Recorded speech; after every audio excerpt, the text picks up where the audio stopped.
Hello, everyone. Welcome to Insights, a platform that helps you to understand more about postgraduate programs we offer at UTM.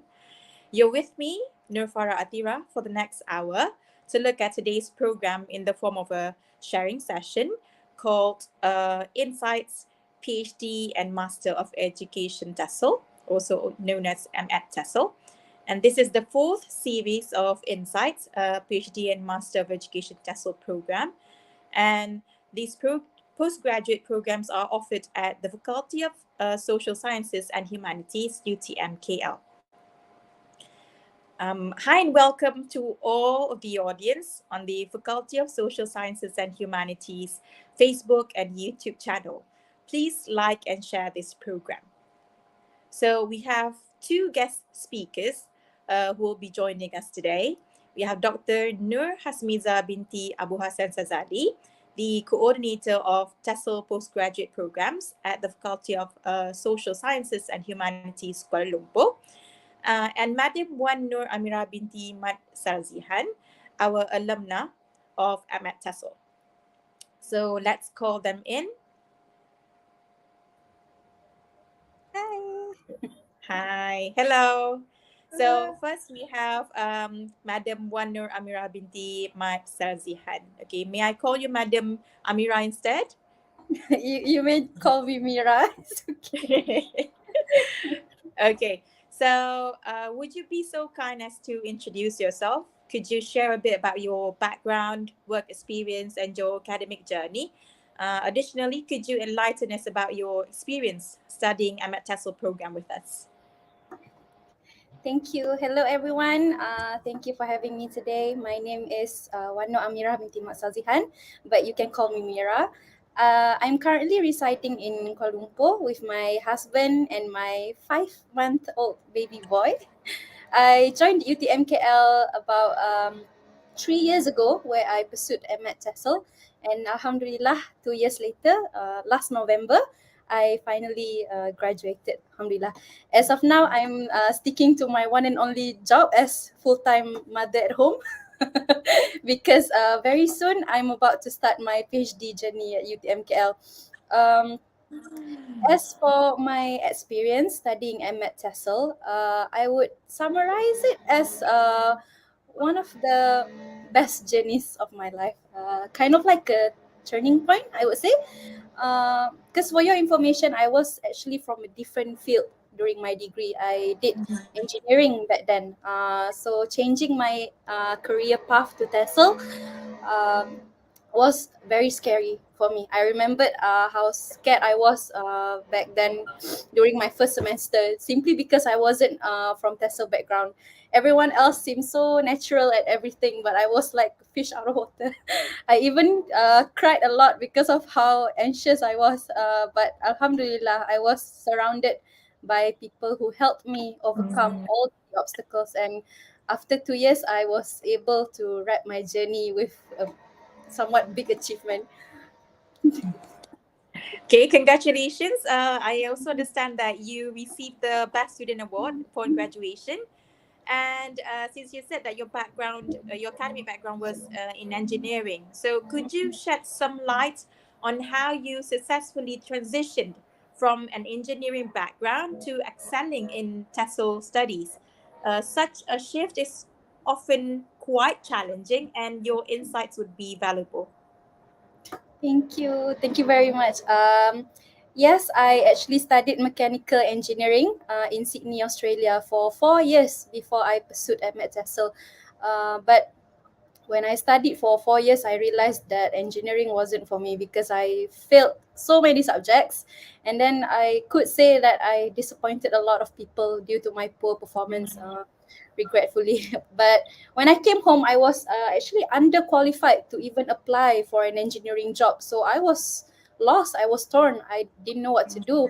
So thinking back, I remembered that the only good takeaway, I would say, during my degree was when I applied to become a mentor for an English course in Sydney, and I was even selected to become to represent my university to promote the same course to potential international students. So the opportunity that I received back then was the only place I could see myself shine in. So I thought maybe this is it, maybe this is what I should do in the future. So that's when I developed my passion to teach English, to venture more in this field, hence drove me to choose TESL when I came back home in Malaysia. But yes, of course, as you mentioned, the transition was not easy at all. I was completely clueless. I knew no terminologies. I had no basics. And above all, I had zero experience in the industry in Malaysia. So I had to simply rely on hard work and extra reading, all the countless hours I spent before and after class so that I could keep up with everyone else. I pushed myself to be active in class, and I stepped out of my comfort zone to ask anyone around to guide me whenever I was lost. But aside from all the hard work, my colleagues and lecturers also helped me ease the transition process a lot. Without them, of course, I wouldn't be where I am today. And I could say that my best postgraduate student award should be dedicated to them as well, not just for me. I applaud you for that. Actually, the transition is definitely not easy. I understand because background was actually not in linguistics prior to taking. Yeah, my background was actually in management. It's Wow. still social science, but it's very Yeah, different. Actually, it's different school of thoughts. Management it's is really more rigid. Yeah, so that's why when I changed to linguistics, applied linguistics in particular, it was very very difficult for me. And what more you, because your background was in STEM, engineering, and yeah, mine was in, although in social science, but like I said, the school of thought is a bit different. Yeah. true. Okay. So I believe we do have a video that we have prepared, a video of M.Ed TESL graduated and graduating students. So shall we proceed to see the video now? Sure, sure. Assalamualaikum. Assalamualaikum warahmatullahi wabarakatuh. My name is Wanur Amira binti Mak Salzihan, and I'm from UTM FSSH KL. I dedicate my master's degree in TESL education to all my family members, my husband especially, my lovely supervisor Dr. Wan Ashura, my lecturers, and all of my friends. I wish to congratulate all graduates who come here today, near or far, and I want to thank you. I want to thank everyone for supporting us until today. Thank you.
Okay, so that was a very lovely video that I've seen. You as the star of the show, I think.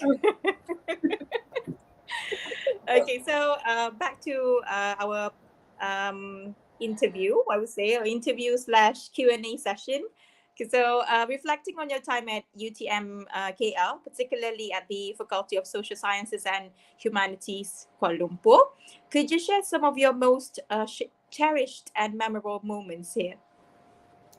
There are a lot of moments actually. I cherished all of them, but if I were to pick a few, one of them, of course, would be when I received my best postgraduate student award. I never expected it at all, and I was pregnant at the time, so it was like a double achievement for me. I felt like Wow.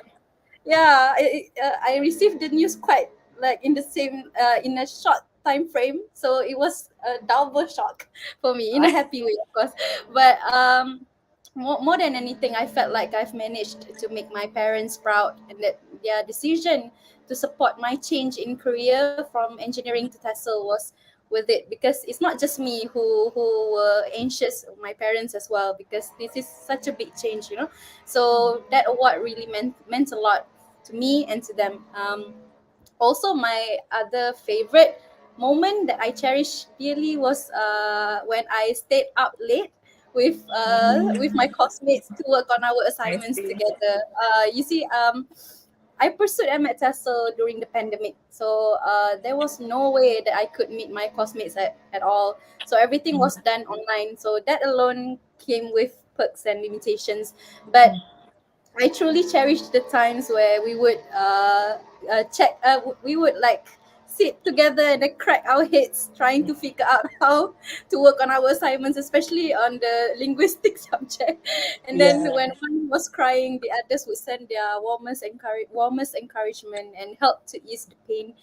Even though we never knew each other before this, we bonded a lot over the late night discussions. So special shout out to my beloved classmates. I know some of them will be graduating soon.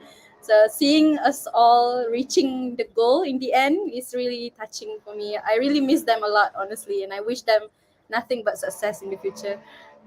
Yeah, I wish them success too. Hopefully, they will graduate soon as well and add more to our number of graduates in UTMKL. So, since you have told me about your most cherished moments, especially the night, I would say, oh, not just staying up at night, but also staying up with your other friends at night. Yes. Could you describe the academic environment during your studies at UTM? What was it like? My environment was great, honestly. UTMKL family is very nice. Everyone is very supportive, especially the lecturers. Whenever I struggle, I always share my concerns with them online, and they would always help me out. Every class is being done online, so the study material was all digital. We used Webex and Zoom most of the time, and we could only access the slides at UTM e-learning platform. So the exams were also done online. So I learned a lot about maximizing digital tools during my study. But Interesting. I was told that the classes now are done in both physical and online mode, right? Yeah. But yeah, so I couldn't comment much on the physical one because I've never experienced it. But I will soon though when I pursue my PhD later. So looking forward to it. Okay, and you also mentioned about having the stress, also the pandemic adds on to it. So, were there any forms of support or assistance that you found particularly helpful during your studies here? Uh, I would say the continuous support from UTMKL family. Honestly, I couldn't name like a better support system for me. As I mentioned before, I came from a different background, so of course I struggled a lot when I transitioned into TESOL. But then my lecturers, my supervisor, especially my colleagues, they were all very welcoming and encouraging. But my advice though is we should never expect help to come if we never seek help to begin with. So my advice to everyone is that don't be scared to voice out your concerns and build the connections around you so that you will never feel left out. So because that's what I did before. The lecturers always helped me, always provided me with what's best for me, is because I always reached out to them. So always find the right platforms to voice your concerns and try to help your colleagues as well. Like this is don't ever go solo in this. Like for me, I believe that if we help each other, I notice that we could grow a lot more, and it makes the journey more rewarding. There are student societies as well that organize fun and motivational events, so you can always join them whenever you want. So I believe that all support is there. It's just a matter of us reaching out and finding them. Reaching out. Yeah, Uh, that's mm-mm, okay. Because everything begins with yourself, right? No matter how many support system that you have around you, you have to reach out mm, first. That's true, right? yes. Mm, Okay, so another thing is that I would like to ask about your motivation, because you told me earlier that since you transitioned a lot from another course mm, to another program to this, so what mm. motivated you to actually, choose UTM Kuala Lumpur in particular for your M.Ed TESL studies, and were there any specific reasons or aspirations that guided your decision? Uh, to be honest, I wasn't expecting UTM to accept me at all because I believe I wasn't really qualified to apply. That's what I believed. My degree CGPA wasn't good enough, and the only experience I had was mentoring, as I mentioned before. So I thought that wasn't enough for me to even be accepted. But I applied anyway. I really Mm, hoping for a reply. Back then, I was so desperate. I reached out to many universities, just hoping for a second chance. At the time, though, why UTMKL stand out to me is because it was one of the only few universities that offer M.Ed TESL to students without TESL background. So I thought it's worth to apply. So when I did receive an offer, I was starstruck. I thought it was a miracle for me. Of course, I did receive offers from other universities as well, but I chose UTM simply because of the course structure. It was more appealing, and it's very thoroughly explained. So for a person without TESOL background, I felt more well briefed, I would say, when I read the description and everything. And Dr. Nur Hasmiza, the program coordinator, also helped me a lot to explain how the program worked, even before I applied. So from that experience, receiving a welcoming response from her drove me to join UTM eventually. Like my heart was stolen. Like, take me.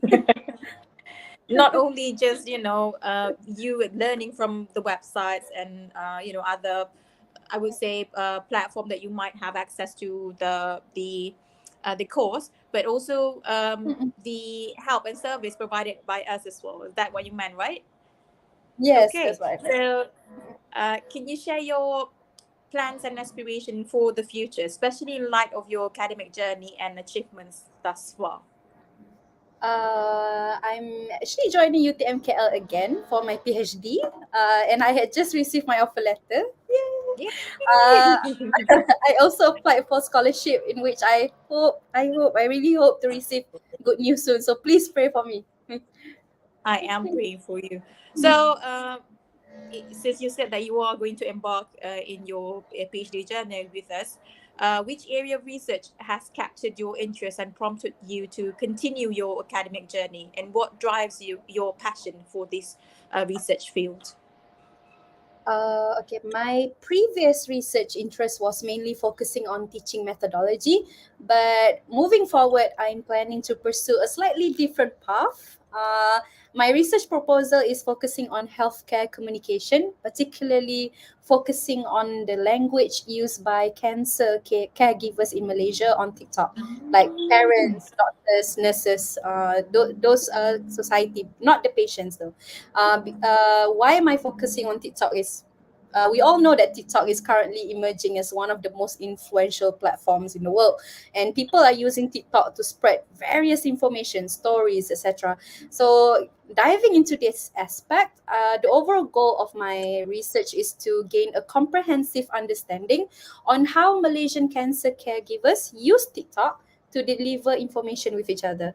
So, by focusing on this, I hope to provide insightful contributions to the areas of social media, health communication, and support for cancer patient caregivers that can potentially guide the development of tailored interventions and support systems. Because normally we always talk about the patients, but we never really quite hear the story of the caregivers themselves, Caregiver. how Yeah, that's yeah, how was the process for them. So I would like to true. dive more into that.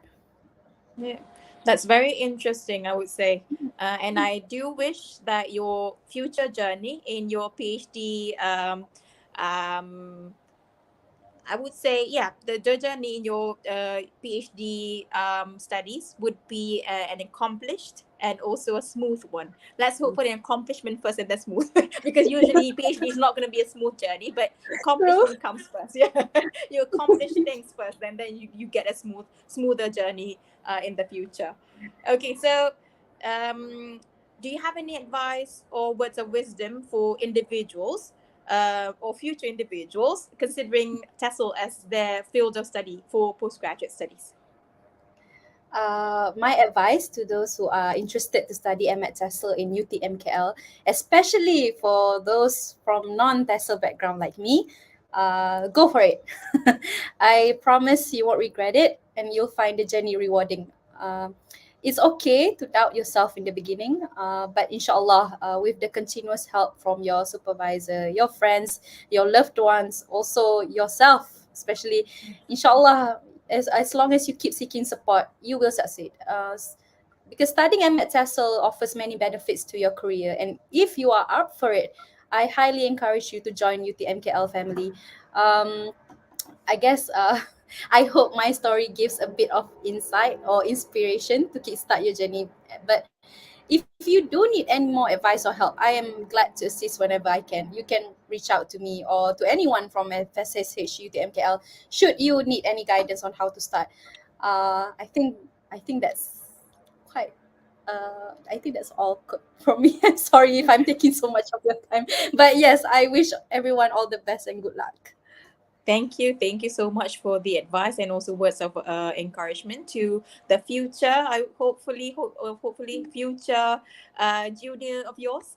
Okay, thank you, Madam Amira, once again, for your wonderful insights and advice. So before we move on to the next speaker, here is a short montage about M.Ed TESL.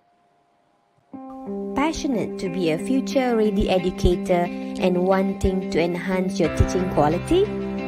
Aiming to pursue your career in training field and want to be an expert in teaching of English as a second language? In love with teaching, but you don't have any background in education? Come and join us. Enroll in the Master of Education in the Teaching of English as a Second Language at the Faculty of Social Sciences and Humanities, UTM Kuala Lumpur.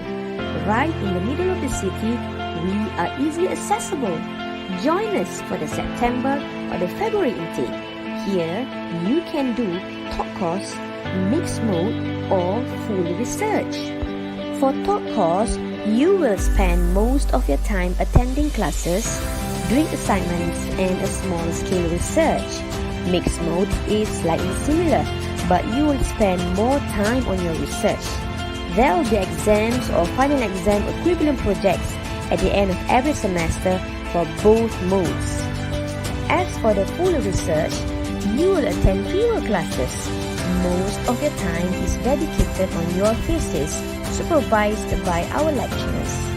To apply, these are the entry requirements: a bachelor degree in TESL or other fields related to English language studies with a CGPA of 3.0 from universities recognized by UTM. What if you don't have any background in education? Yes, you can still join us. You'll take some prerequisite TESL subjects that will help you to understand this course better. For international students, you will need to have English language proficiency level of the following. Our fee is very reasonable. Please check the details of the information at the website below. Depending on the number of subjects that you register per sem, you can complete your studies within 1 year and a half to 3 years. Classes are conducted on weekdays, mostly from 4 to 7 p.m. But we are very flexible. Just negotiate with the lecturers. We may change our class to other times if everyone is happy about it. What are you waiting for? Join us. Enhance your English language teaching quality here at the Faculty of Social Sciences and Humanities, UTM Kuala Lumpur. reasonable tuition fee, located in the heart of Kuala Lumpur. We are flexible and you will enjoy our blended learning. Apply at admission.utm.my. For further information, please contact our postgraduate coordinator.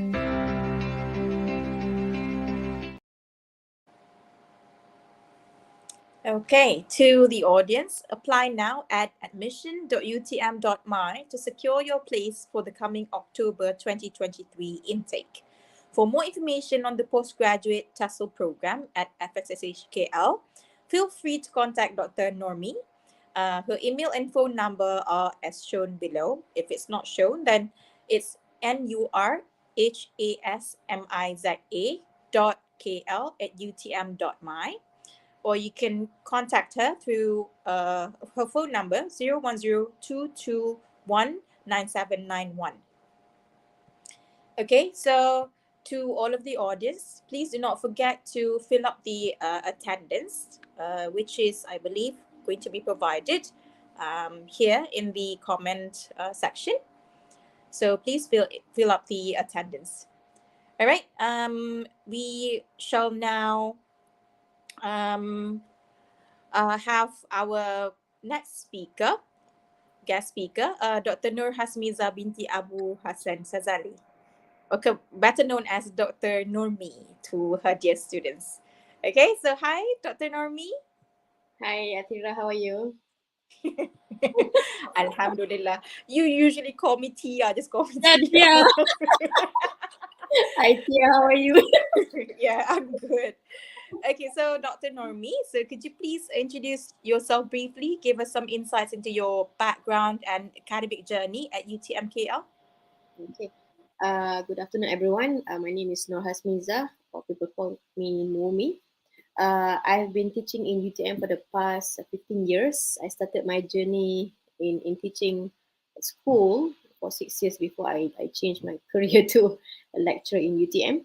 I've been the M.Ed TESL and PhD TESL coordinator in FSSH KL since 2020. Actually, the program started back in 1990s in UTM Johor, but in 2020 we brought it to KL's, and I was the coordinator since then. And for a number of PhD students, PhD TESL students, we have about 20 students, and for our M.Ed TESL student, we have about 15 at the moment. So to the audience, this is a special video prepared by Dr. Normi. So it's a video of featuring the M.Ed TESL students. So M.Ed TESL FSSHKL is now entering its 4th year. So this is their 3rd anniversary video. So let's watch it.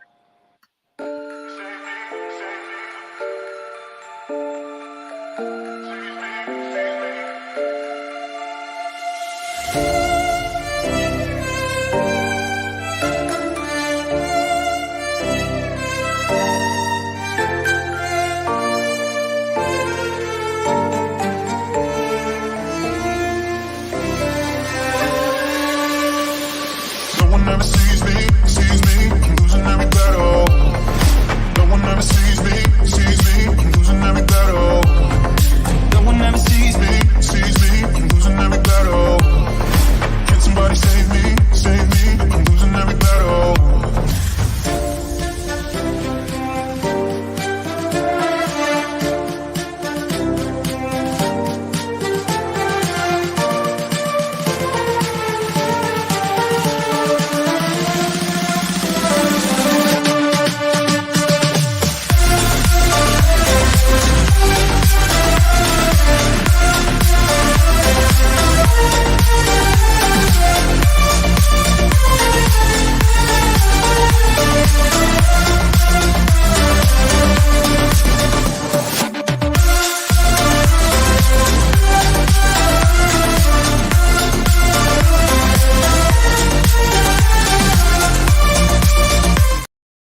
Okay, what a lovely video. So to the Okay. audience, don't miss your chance to upgrade your professionalism in TESOL. So apply now at admission.utm.my to secure your place for the coming October 2023 intake. So we are back with our guest speaker, Dr. Normi. So my next question would be, what are the primary research focuses and areas of emphasis within our PhD programs? So additionally, could you provide insights into the research interests of our faculty members? Okay. So basically, our students do research related to the teaching and learning of English as a second language, or even as a foreign language. We talk about TESL, so definitely we cover all the four skills. They are doing research on various pedagogy in teaching. Okay, teaching to learners of various needs from different generation. And of course, when we talk about today's advancement, we also they also do studies and research on the tools related to teaching and learning. For example, AI, augmented reality, ChatGPT, and assessment for ELT. The latest for Malaysian school is actually the UASA. So Awesome. UASA is actually the assessment is a formative assessment for all primary and secondary school students in Malaysia done at the end of the year. And we also do research on the use of social media for teaching and learning of English. And for the applicants out there, if you're interested to do your research with FSSHKL, please feel free to visit our website, okay, Humanities KL website, and look at and find your potential supervisors, email them, communicate with them to discuss your possible research area. Okay, thank you very much. All right, so my next question would be, to assist prospective students in planning their studies, could you outline the fee structure for our TESOL postgraduate programs? Okay. So for M.Ed TESL, we have three boards, okay, full research, mixed mode, and top course. For the Malaysian students, the fee for 3 semesters, top course and mixed mode is 10,660. And for full research is 9,560. So that gives for every semester, top course mixed mode students they have to pay about 3,500, while for the full research is 3,186. That is the fee for Malaysian students. For international students, the top course mixed mode is 26,500 ringgit for 3 semesters. Okay, full research 25,400 ringgit, and you have to divide it by three. Okay, so one semester for international student is about 8,853, and full research is 8,466. For the PhD students, the fee for 6 semesters, okay, for the Malaysian students is 18,350. So basically, one semester they have to pay about 3,058 ringgit. And for the international students, for 6 semesters, it's 48,600 ringgit. So that gives one semester 8,100 ringgit. Very Okay, reasonable price, considering that very it's a, reasonable, I would say. because it's Yeah, a research that's true. university. Okay, so we know the fee structure. So I would now like to ask about the specific admission requirements and eligibility criteria for our prospective students that are interested in pursuing a PhD in TESOL or M.Ed TESOL in here, UTM. So for the special requirement, for the admission requirement, M.Ed TESL, you need to have, of course, the bachelor degree in TESL. But if you do not have qualification related to TESL, you should have MUET Band 5 or IELTS Band 7.0, CFR C1 or APEL 7, okay? But for students who come without the TESL background, they just need to take one prerequisite subject during the first semester. That's why Mira can actually do her M.Ed TESL. She just need to do one. She during her time it was free. Now it's Three. just one prerequisite subject. For international candidates, you need to have TOEFL IBT minimum score of 95, or IELTS 7.0, or Cambridge qualification minimum 180 score, or MUET Band 5. That Okay. Mhm. All right. So, for those interested in applying, so could you walk us through the application process and the associated deadlines? Okay, so it's actually very easy. Just go to admission.utm.my, okay, as you can see down there, and then click the button apply now. Okay, and then of course you need to create an account to apply. You have to use your active email address because you'll be communicating with the university using the address. Okay, whatever letters sent to you will be sent to that address. Okay, and for PhD student, you need to prepare your proposal. That's why it's important that you contact your potential supervisor first. Prepare your proposal. It doesn't have to be very long. Okay. The most important thing is it is related to the potential supervisor's research area, and you include the potential supervisor's name on the first page of the proposal. So that will make it easy for us, from the university to decide your supervisor. Okay, and then feel free to contact me. That is the most important thing. I know then sometimes you might have some issues there. Just contact me. You have my number here. Okay. Or email me. I would help students in during the application process. Then when are you supposed to do the application? The new semester will begin in October, so feel free to apply now.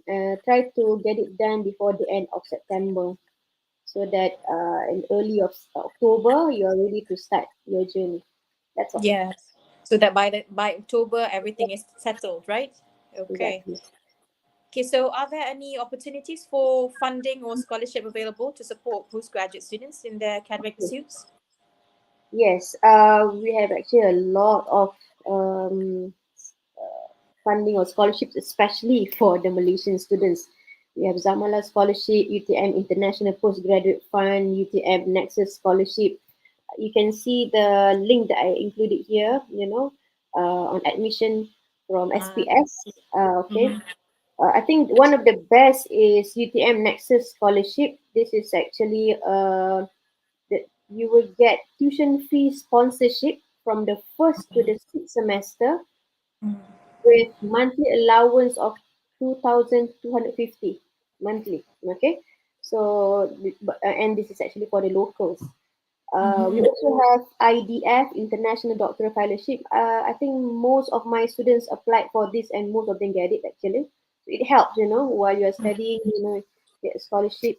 We also have Young Scholar Grants. This is actually for international and local students.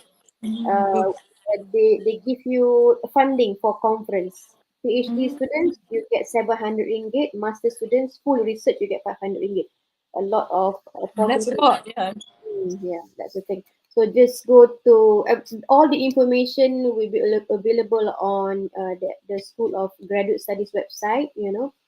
So keep on checking the opportunities there. Okay. So, ladies and gentlemen, you are now watching Insights, PhD and Master of Education TESL. Feel free to type your questions in the comment box if you have any. So M.Ed TESL under the School of Education has been in UTM since the 1990s. Since 2020, the program has been offered in UTM KL campus too.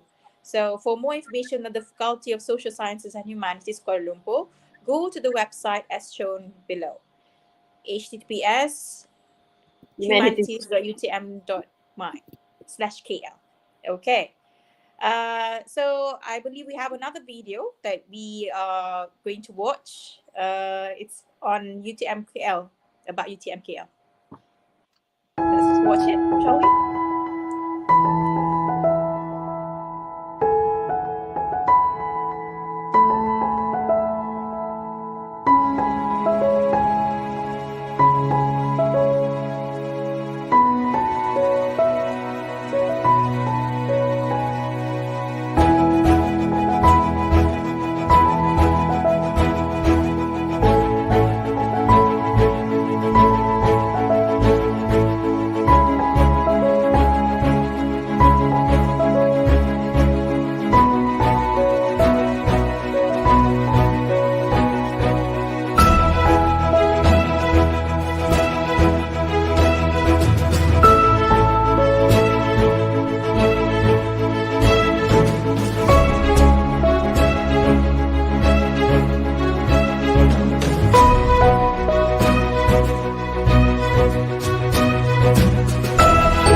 Okay.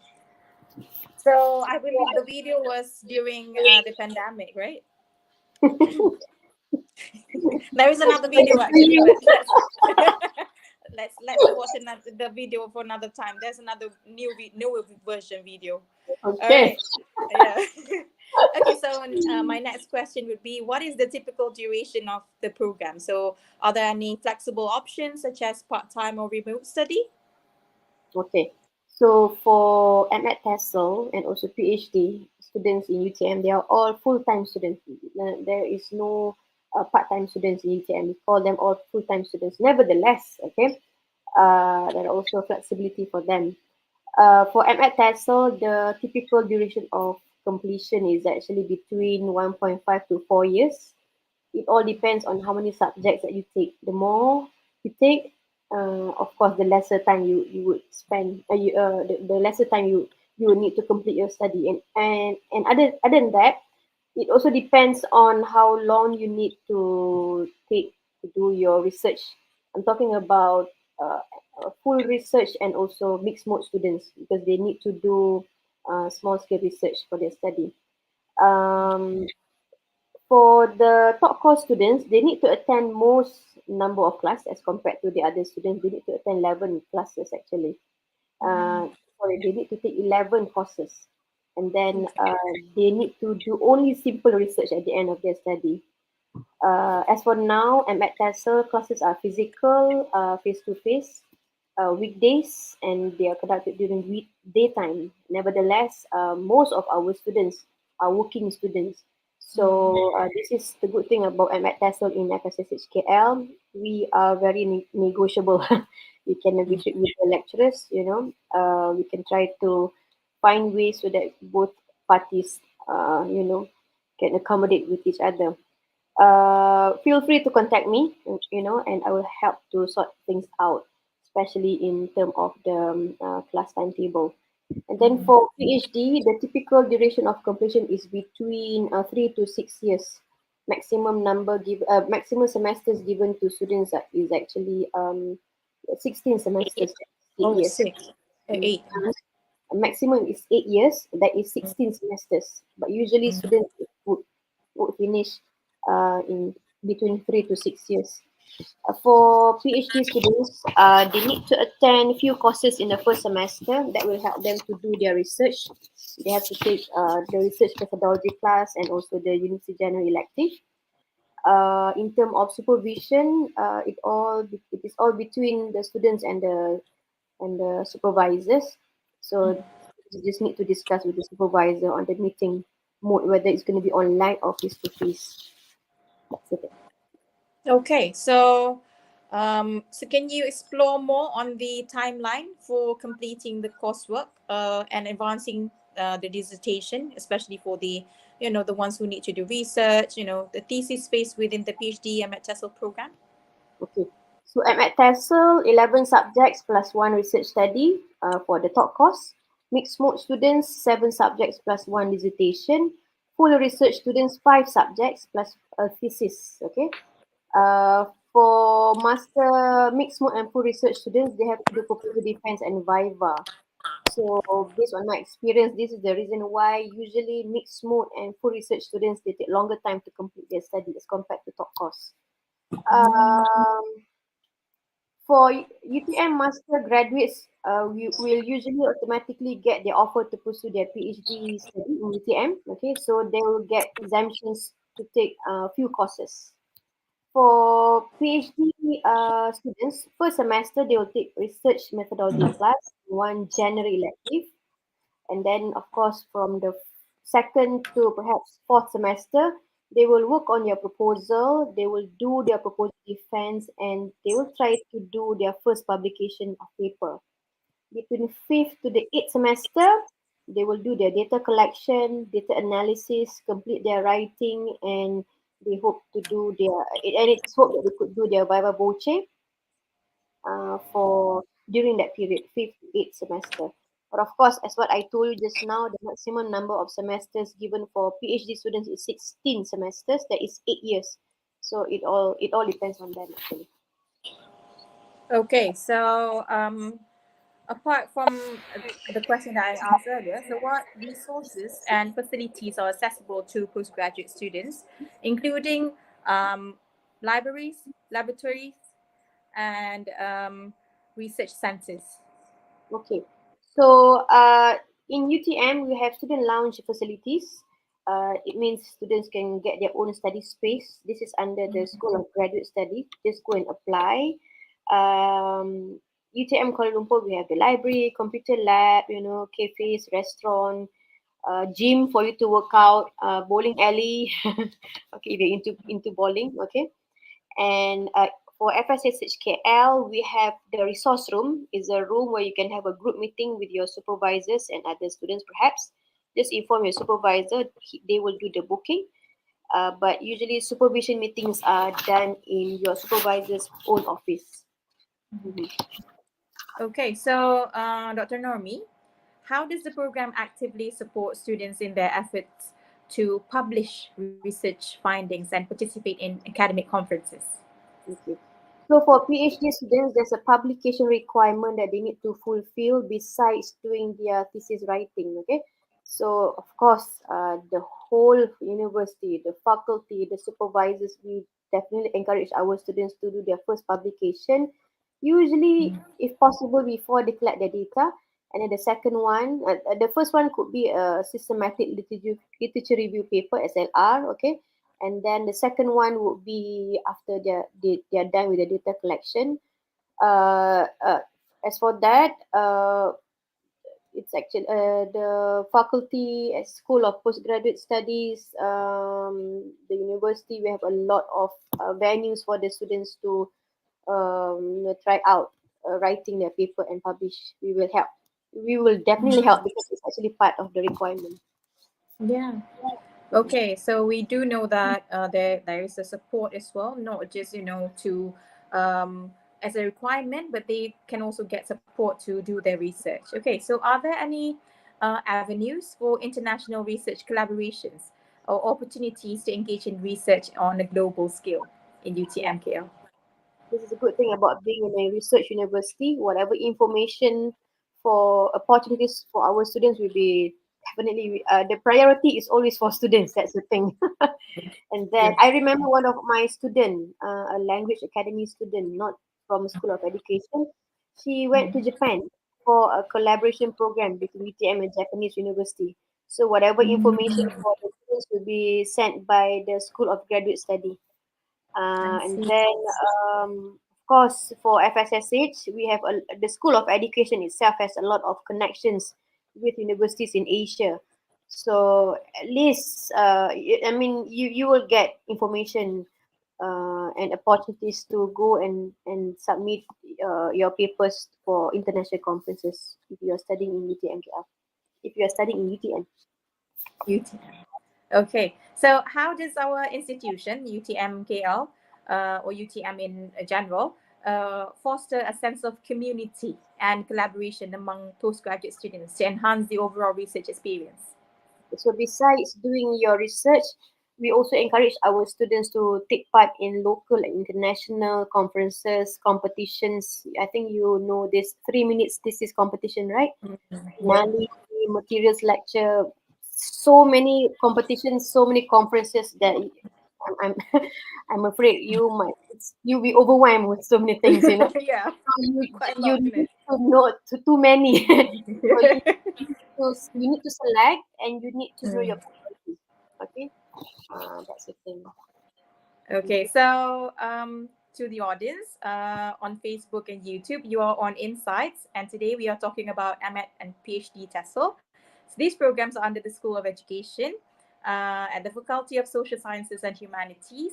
So besides in Johor Bahru campus, these programs are also offered in KL campus, the one that we are working at and we are offering at, under the Faculty of Social Sciences and Humanities, UTMKL. So here's a short montage about PhD TESL. Let's watch it. Passionate to enhance your educational research skills after pursuing your master degree? Wanting to gain more knowledge and add to the body of knowledge? Aiming to pursue a career in research and teaching field and want to be an expert in the teaching of English as a second language? Join us. Enroll in the Doctor of Philosophy in TESL at the Faculty of Social Sciences and Humanities, UTM Kuala Lumpur. We are easily accessible as we are located in the city of Kuala Lumpur. Applications for PhD is open all year round, but it is advisable that you apply for the September or the February intake. That's when our academic semesters begin. These are our areas of research. How long does it take for PhD students to complete their study? Usually, it's between 3 to 6 years. You're not alone when doing your PhD research. Besides attending research methodology classes to help you do your research, you will be supervised by our research supervisors. We offer a competitive fee for both international and local students.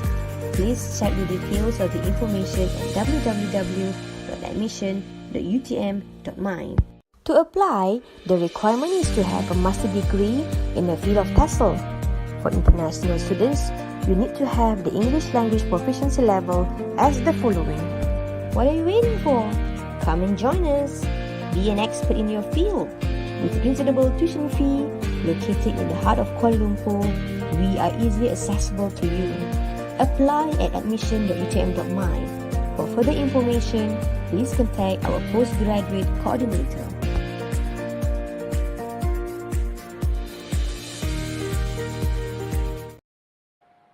Okay, hi, we are back on Insights PhD and M.Ed TESL. We are moving towards the end of the session, and to the audience, don't miss your chance to upgrade your skills in TESL. So apply now at admission.utm.my to secure your place for the coming October 2023 intake.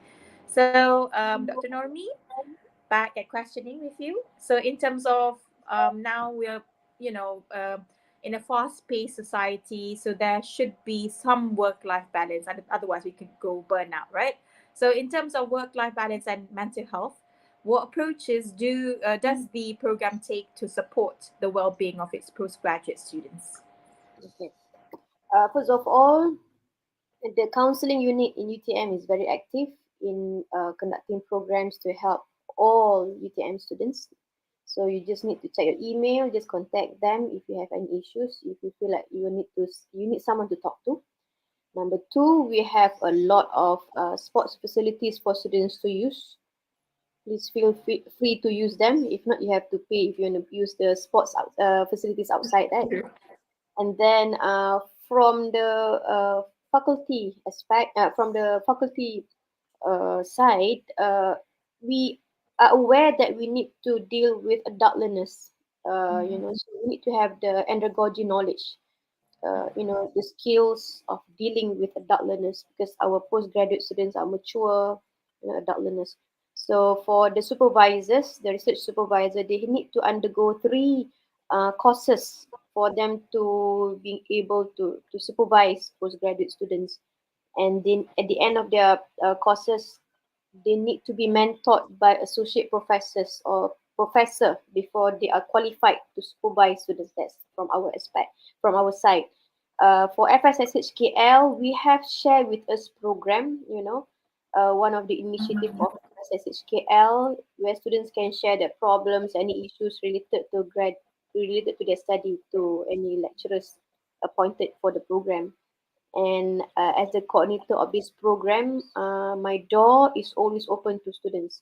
I share my phone number to everyone who is interested, and of course, all information is kept confidential, and I will try my best to solve students' problem. Okay, thank you very much for giving us a bit of a explanation on how to deal with work-life balance, especially as a postgraduate students. So we know that there is a stress for students to complete their studies or graduate on time. Okay, so as a person who graduated on time yourself, Dr. Normi, so what are your personal tips to get the GOT title? Could you please share it with us? And me as well, maybe in the future. Allah. Okay. All right. This is my personal practice, I would say. First of all, it all begins from your intention of doing your PhD. You have to know why you are doing this PhD. Based on my experience, I'm not trying to point to anyone, but this is my experience of observing other people. I've seen people who openly said to me, I want to do PhD because I want to study abroad and I want to go for holiday. They got it. They got it. It means I saw them going holiday with their family, only holiday. They forgot. Oh my goodness. Seriously. You got what you asked for, yes? Yes, yes. It's like a curse, you know. I don't know why. Uh, I saw people who said that I want to do my PhD because I want to take a break from my work. I'm tired. I saw them taking the break. It means they will do things that make them happy because they're taking break, right? They do cooking, they do shopping, they do baking, they start small business. They say they want to spend time with their family. They really get it. But then they forgot their PhD. Okay, so you have to ask yourself why you are doing this, and if you think, of course, if you think you have gone a bit far from what you're supposed to do, you know, while doing your PhD, you might you might go and do too much shopping or too much cooking. You come back, please come back. You know, please come back. That's the role of the supervisor to keep on chasing you. You know? And then, but you yourself must have the discipline. Um, the intention, this first step, the reason of doing your PhD must be really, really strong. Okay, because the journey is very long. It's like a marathon. It's not a sprint. Okay, so it all begins with your intention. As for me, I wanted to do my PhD because I want to get into a better salary scale. When I was a lecturer, I want to become a senior lecturer. So in order to become a senior lecturer in UTM, I must have my PhD. So by hook or by crook, I will finish it. Okay. Um. So it's like there's a monetary uh, Motivation. motivation for me. Okay, and it helps. All right. So number two, after you know in Islamic they call it niyat, right? So it all begins on intention, your niyat. So number two, you have to strategize. Whatever things that you do, you have to have your strategy, okay? Before you embark on the journey, you have to choose your topic, you have to do your reading, you go and find experts, go and talk to people, okay? Go and find suitable supervisors and you have to see whether you can cope with them or not. And once you have registered, you have to make a Gantt chart. You need your plan. You must know where you're going the next 3 to 4 years. Uh, and then you have to follow your plan, right? But of course, during the way, I mean, in your journey of doing your PhD, you'll be tired. You'll be demotivated. You get stressed. You'll be frustrated. You will face problems. Okay, I saw friends who face a lot of sadness, you know, sometimes the death of family members perhaps. um so these things are actually not related to your study, but these challenges will occur during your study. So you know, financial issues, spouse, children, but whatever it is, do not give up. Bounce, you know, you have to bounce quickly. Do not waste your time because you need to focus on your study. Problems are part of life, you know. So always check on your Gantt chart. You can do some modification to your plan. It's okay if you're a bit behind your schedule, but whatever it is, you need to follow your plan. You need to strategize. That's number two. Number three, you are a student, so be humble. Humble here means you have to admit that you do not know anything. Know So what you you say, have to yeah. learn. Okay, that's why you are a student. Um, you have to learn, you have to work hard to ensure that you really master all the skills, you know. For example, the software, methodologies, the tools to help you do your writing, all the theories, go and learn. Uh, Nowadays you are very lucky. Everyone is very lucky because we have YouTube at least, right? To learn. We have so many books. So you have to be smart in using all the tools that will speed up your writing. You know, navigation pane, referencing to, and anything that will help you to speed up your writing, increase your understanding, go and learn. Don't expect to be spoon fed by your supervisor in the university. But of course, being in UTM, I experienced it myself as a coordinator, and I see that UTM give a lot of support to the students, a lot of free courses. Okay, Because that's that's true. Yeah, workshops, right? Especially. okay, workshops. Yeah, that's number three. So okay, so number one, intention. Number two, strategize. Number three, go and learn, be humble. And number four, exercise. You have to do some form of exercise so that you can stimulate the production of endorphin. What do you mean by this? Your happy hormone. It's a stressful journey. Okay, it's not just your PhD, it's also your life. You have your children, you have your, I don't know, your friends, your family members, everything around you. So many things to think, right? So you That's true. need the happy hormone. How do we do this? We cannot just go and prescribe from the from Mm. the pharmacy. You can stimulate it, okay, by doing exercise. Okay, you have to love yourself. Yourself must come first. Okay, do exercise so that your body will produce the natural painkiller and the mood elevator. You can choose to do any exercise that you like. 30 minutes, 3 to 4 times a week. Okay, as simple as walking. Okay, that is good. All right. As for me, I'm into running, because that is actually your me time. Your exercise is your me time. Some people say that you're crazy when you go and run for many hours. That is actually my me time. The time when you can actually reflect on yourself. That is good, right? Because after that, you're going back to your family, you're going to do things, you're going back to your work. And so that's why you need to have your exercise, your me time. I think when I did my PhD in the UK, I completed about 10, 21-kilometer races. Without me realizing. So imagine going for the race. I even delivered a baby while I was doing my PhD, my third child. Okay. Um, uh, it was actually the me time that helps me to my sanity. I would say. Yeah, sanity. That's true. Okay, do something, exercise, not shopping. Okay, not window shopping in the supermarket. No, I'm talking about the real exercise. 30 minutes of walking, 3 to 4 times a week. And of course, please drink plenty of water and keep yourself hydrated. you know that's my tips, 4 tips. I tried to make it three, but it come up four. Okay, might I add as well? Maybe for us, especially the Muslims, we could also include some spiritual journey as well. Especially meditation. To include adding to endorphins to our brain as well in our body. So Yeah. meditation also helps a lot. It is a form of exercise. When we pray, we do it 5 times a day. So it is actually very, very helpful for us to not just get closer to our creator, but also get to know ourselves better, to be at peace with ourselves. Okay, so all in all, PhD is not just about completing your research and your thesis writing. So it's a journey of understanding ourselves, right? So we know ourselves better, we become a stronger person. So we will appreciate God's creation better than before.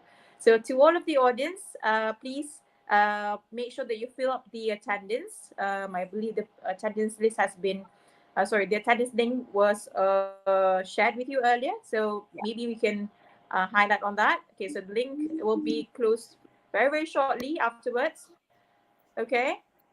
So I believe that is the end of this program, this sharing session program. So thank you so much to both of our speakers, Dr. Normi and also Madam Amira, for joining this sharing session. Okay, special thanks to our dear audience who stays until the end of the session, and don't miss your chance for the next October uh, 2023 intake. So go to admission.utm.my to secure your M.Ed or PhD TESL place. So till then, see you in the next Insights sharing session. Thank you very much, everyone. Bye. Bye.